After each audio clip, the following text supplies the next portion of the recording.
Deze beem bloeit haast alweer en dus had het milde waar van de aanroende tijd zien werkdien.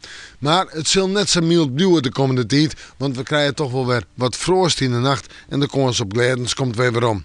Joet wie het was een donkere dag, een lietse verraad.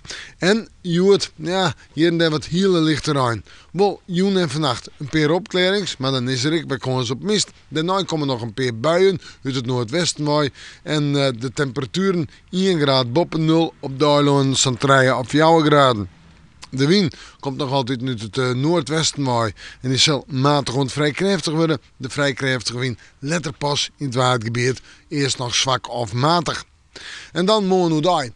We beginnen met al vrij gauw bewolking en regen. Daarna komen nog een paar winterse buien. Jawel, maar kans op weer te sneeuw. De zon komt er terug, vooral in de middenwind is in het terrein. En de temperaturen, ik denk zo tussen de 5 en de 7 graden. De wind uit het noordwesten waai en die is matig en vrij krachtig. In de nacht 0 of -1, kans op gledens. En dan zetten we gewoon terug naar het fruitsjoch. Ik zei al, het wordt een beetje winters. Het wordt al je wat kouder. Temperaturen nu daar op toonsje vrij te sneeuwen, zomaar bij de 4 of de 5 graden hinnen. En het lijkt nog droog te blijven, maar regelmatig te zinnen. In de nachten, ja, van toonsje op vrij denk ik nog wel zo'n een graadje frost, of misschien wel -2. Maar in de nachten daarna 0 of +1. Maar dan blijft nog altijd die kans op gledens.